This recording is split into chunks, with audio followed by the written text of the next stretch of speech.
말씀 보시겠습니다. 오늘 함께 보실 말씀은 사도행전 16장 19절에서 40절까지의 말씀입니다.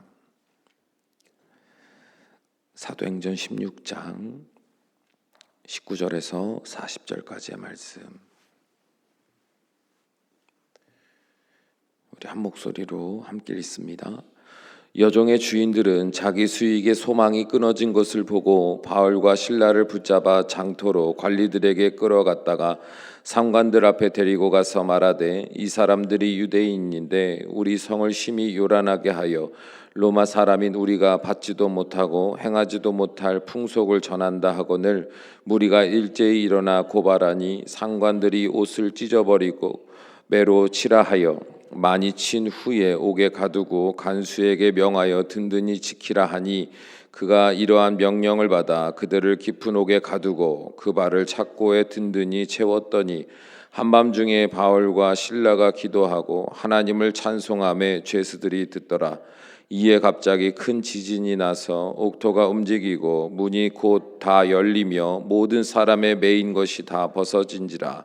간수가 자다가 깨어 옥문들이 열린 것을 보고 죄수들이 도망한 줄로 생각하고 칼을 빼어 자결하려 하거늘 바울이 크게 소리질러 이르되, 내 몸을 상하지 말라, 우리가 다 여기 있노라 하니, 간수가 등불을 달라고 하며 뛰어들어가 무서워 떨며 바울과 실라 앞에 엎드리고 그들을 데리고 나가 이르되, 선생들이여, 내가 어떻게 하여야 구원을 받으리이까 하거늘 이르되, 주 예수를 믿으라.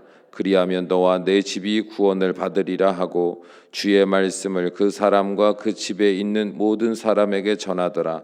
그 밤 그 시각에 간수가 그들을 데려다가 그 맞은 자리를 씻어주고 자기와 그 온 가족이 다 세례를 받은 후에 그들을 데리고 자기 집에 올라가서 음식을 차려주고 그와 온 집안이 하나님을 믿음으로 크게 기뻐하니라. 날이 새매 상관들이 부하를 보내어 이 사람들을 놓으라 하니, 간수가 그 말대로 바울에게 말하되, 상관들이 사람을 보내어 너희를 놓으라 하였으니 이제는 나가서 평안히 가라 하거늘 바울이 이르되, 로마 사람인 우리를 죄도 정하지 아니하고 공중 앞에서 때리고 옥에 가두었다가 이제는 가만히 내보내고자 하느냐? 아니라 그들이 친히 와서 우리를 데리고 나가야 하리라 한데, 부하들이 이 말을 상관들에게 보고하니 그들이 로마 사람이라 하는 말을 듣고 두려워하여 와서 권하여 데리고 나가 그 성에서 떠나기를 청하니, 두 사람이 옥에서 나와 루디아의 집에 들어가서 형제들을 만나보고 위로하고 가니라. 아멘. 여러분은 여러분의 삶의 주도권이 하나님께 있음을 믿으십니까? 그러면 여러분은 우리의 삶의 주도권을 가지고 우리의 삶을 하나님의 뜻대로 인도하시는 것에 대하여 충분히 이해하고 있고, 그리고 그 이해에서 비롯된 준비된 마음이 있으십니까? 대부분의 성도들은 하나님이 우리의 삶을 주도하시는 삶에 대해서 자기 주관적인 막연한 이해를 가지고 있습니다.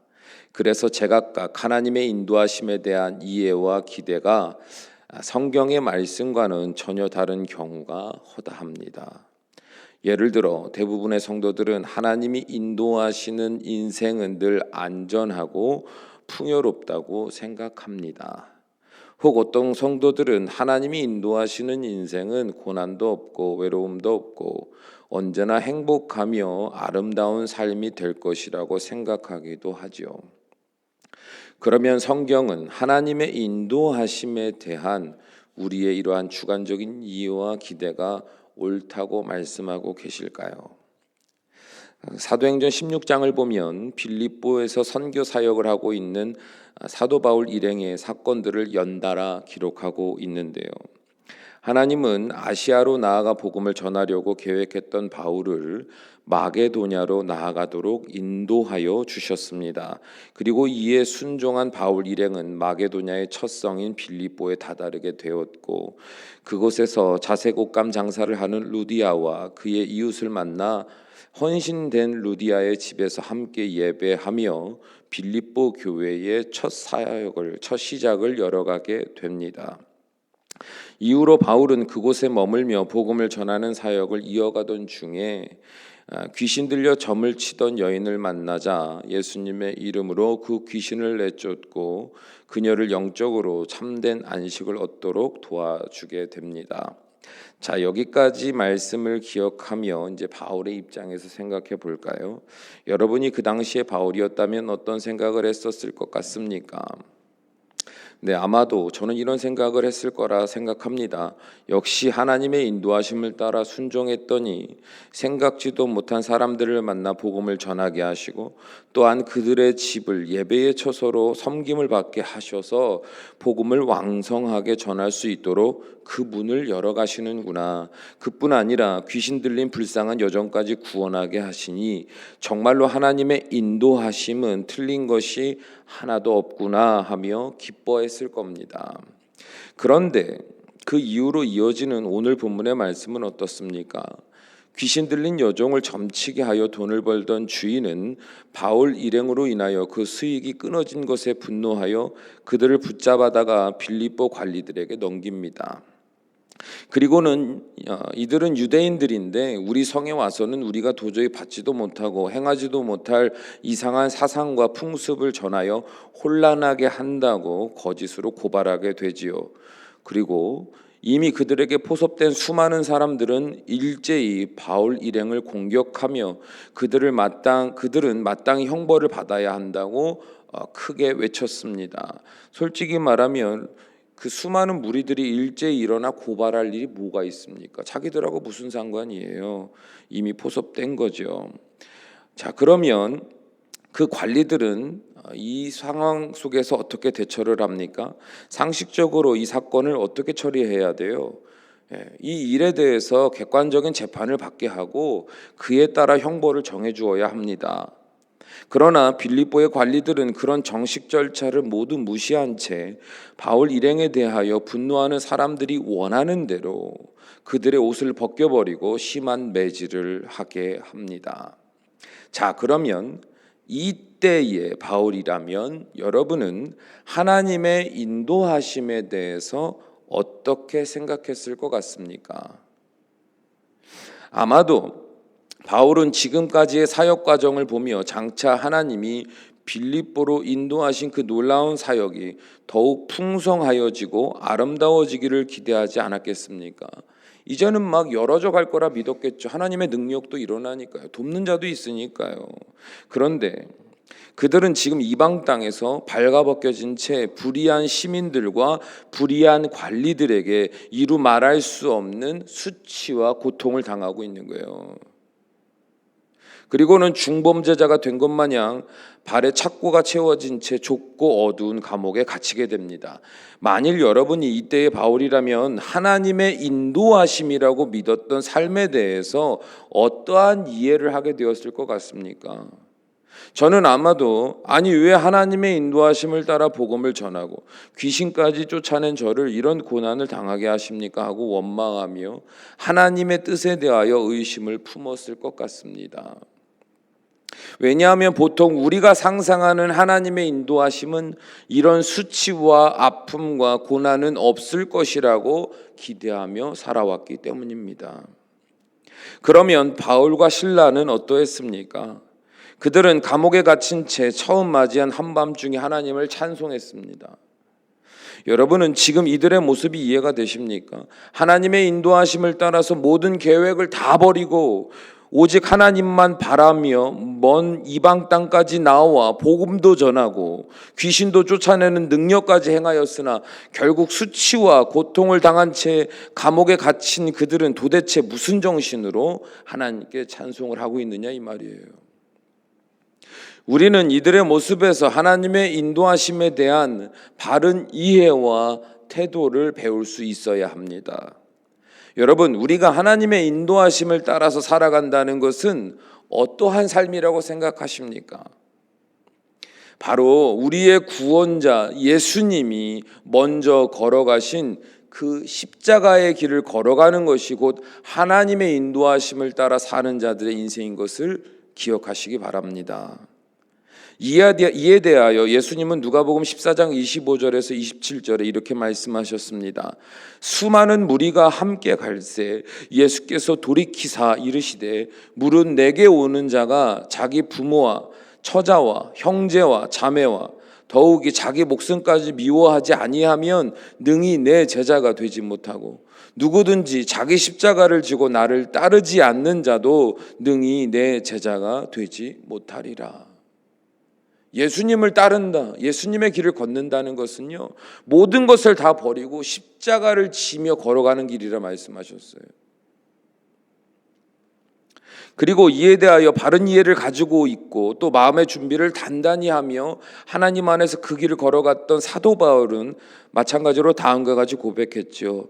로마서 8장 15절에서 18절 너희는 다시 무서워하는 종의 영을 받지 아니하고 양자의 영을 받았으므로 우리가 아빠 아버지라고 부르짖느니라. 성령이 친히 우리의 영과 더불어 우리가 하나님의 자녀인 것을 증언하시나니 자녀이면 또한 상속자 곧 하나님의 상속자요 그리스도와 함께한 상속자니 우리가 그와 함께 영광을 받기 위하여 고난도 함께 받아야 할 것이니라. 생각하건대 현재의 고난은 장차 우리에게 나타날 영광과 비교할 수 없도다. 그렇습니다. 하나님이 인도하시는 그 성도들의 삶은요, 형통과 평안의 길이 아닙니다. 물론 형통과 평안도 있지요. 하지만 형통과 평안만 있는 것이 아니다 이 말이에요. 고난의 길, 십자가의 길을 걷는 자들이 누리는 형통이고 그 길을 걷는 자들이 누리는 평안이다 이 말이에요. 이해를 바꿔야 됩니다. 한국에 아주 엄청난 부흥이 일어나던 시절 한국을 휩쓸었던 신학이 뭐냐면 번영신학이에요. 하나님 믿으면 잘 된다의 신학이다 이 말입니다. 그 신학 때문에 그 신학 안에서 수많은 사람들이 한국 교회로 몰려든 거예요. 예수님이 오병이어의 기적을 베푸시자 이후로 수많은 무리가 예수님을 쫓아다녔던 것처럼 하나님 믿으면 무조건 잘 된다. 하나님 믿으면 능치 못함이 없다. 고난 없다. 외쳤던 수많은 그 외침들이 많은 사람들을 교회로 불러 모았다 이 말입니다. 그리고 그 결과는 뭡니까? 예수님이 그들에게 말씀하셨죠. 내가 걸어가는 길은 너희들이 떡과 음료를 먹는 길이 아니다. 나는 너희들에게 이 떡을 주는 게 목적이 아니라 내 살과 내 피를 너희에게 주어 너희들의 영혼을 건져내는 것이 나의 참된 목적이다. 그러자 어떤 일이 일어났어요? 예수님을 따르던 수많은 무리들이 다 흩어졌어요. 다 떠나갔어요. 그러자 예수님이 담담하게 말씀하셨어요. 남은 제자들에게도 말씀하셨는데 뭐라고 그러시냐면 너희들도 나를 떠나려 하느냐. 보세요. 예수님을 믿고 따른 이유가 내가 먹고 마시는 일, 형통한 것, 고난 없는 것, 아픔 없는 것, 풍성한 것, 그것이 전부인 줄 알고 믿고 따르던 사람들은 결국은요 예수님을 떠나게 돼요. 왜요? 그 예수님을 따른다는 것, 예수님을 믿는다는 것, 하나님의 인도하심을 따라 그 뜻을 따라 산다는 것에 대한 이해를 전혀 다르게 갖고 있었거든요. 그러니까 작은 고난이 와도 세상에 작은 유혹과 시험이 있어도 그리고 내 안에 여전히 있는 내 기준과 내 생각 하나가 말씀과 부딪히게 되면 여지없이 하나님의 말씀 버리고 내 뜻대로 사는 거죠. 그러나 여러분, 하나님의 인도하심을 따라 산다는 것은요 그런 길이 아님을 기억하셔야 됩니다. 우리가 그 하나님의 인도하심을 따라 살다 보면 때로는요 수치도 당하고 고통도 당하고 외로움도 경험할 수밖에 없음을 인정하셔야 됩니다. 가정 안에서도 마찬가지예요. 예수님 믿고 살다 보면 때로는 배우자에게, 자녀에게, 내 형제들에게, 교회 안에선 같이 예배하는 성도들에게, 세상에서 보면 수많은 이웃들 앞에서요 이렇게 사는 게 의미가 있나 하는 극적인 외로움과 고통을 경험하실 수도 있을 거예요. 마음 같아서는 화 한번 내버리고 싶고 맘 같아서는 다 뒤집어 엎어버리고 싶고, 맘 같아서는 시시비 가려보고 싶고, 맘 같아서는 혼자 지내고 싶고, 수많은 마음의 고통과 외로움들이 있을 겁니다. 그리고 하나님께 기도할 때 하나님 이걸 없애주세요, 하나님 해결해 주세요, 하나님 이 상황이 내 삶에 더 이상 일어나지 않게 해주세요 라고 기도하고 싶을지도 모르겠습니다. 그러나 그때 기억하십시오. 이거는 없어져야 하는 일이 아니고요, 내가 짊어져야 하는 십자가입니다. 이 믿음을 가져야 비로소 하나님의 인도하심의 참뜻이 보이고, 그리고 그 인도하심을 따라 살아가는 자에게 주시는 능력과 믿음과 참된 소망을 발견할 수가 있는 겁니다. 사랑하는 여러분, 하나님의 인도하심을 따라 살아간다는 것은요, 십자가의 길을 걸어가는 것입니다. 이 믿음을 가지고 여러분이 그동안 살아왔던 인생, 그리고 앞으로 살아갈 인생 바르게 정의하시고 하나님 앞에 바르게 구할 수 있는 믿음의 눈이 열려지기를 원합니다. 우리는 이런 기도를 해야 돼요. 고난도 아픔도 수치도 없게 해주세요. 지금 너무 힘들어요가 아닙니다. 주님께 기도할 때 우리 주 예수님과 같이 이 고난도, 이 수치도, 이 아픔도, 이 외로움도 능히 감당할 힘을 주십시오. 내 힘으로 할 수 없으니 오직 주님만 바랍니다. 주님의 인도하심이 결국엔 헛되지 않는 것을 믿음으로 구하옵나니 주여 오늘 하루도 감당할 힘과 능력과 지혜와 믿음을 주시옵소서. 그러면 주님께서 기쁨으로 우리를 끌어안으시고 우리에게 필요한 모든 것을 채워주시며 우리로 하나님의 뜻을 따라 승리하는 복된 한 날 되게 하실 줄로 믿습니다. 기도하시겠습니다. 사랑이 많으신 아버지 하나님, 우리가 하나님 앞에 섰을 때 받는 면류관은 무엇 때문에 받는 면류관입니까? 하나님이 주신 구원을 내가 받았다고 해서 쓰는 면류관입니까? 아무것도 한 거 없이 거저받은 그 구원 때문에 받는 면류관입니까? 주여, 우리가 하나님 앞에 섰을 때 잘했다 칭찬받고 영원한 그 생명의 면류관을 받는 것은 예수님과 같이 십자가의 길을 걸어간 우리의 삶이 곧 하나님 앞에 기쁨이 되었기 때문인 것을 믿게 하여 주시옵소서. 오늘도 우리는 십자가의 길을 걸어갑니다. 그 길이 비록 형통하지 않을 수 있습니다. 어제의 고난이 또 오늘의 고난으로 이어질 수도 있습니다. 주여, 그러나 우리의 마음이, 우리의 믿음이 바르게 세워지면 더 이상 그것은 고난이 아니고 하나님께서 나에게 맡겨주신 사명이 될 줄로 믿습니다.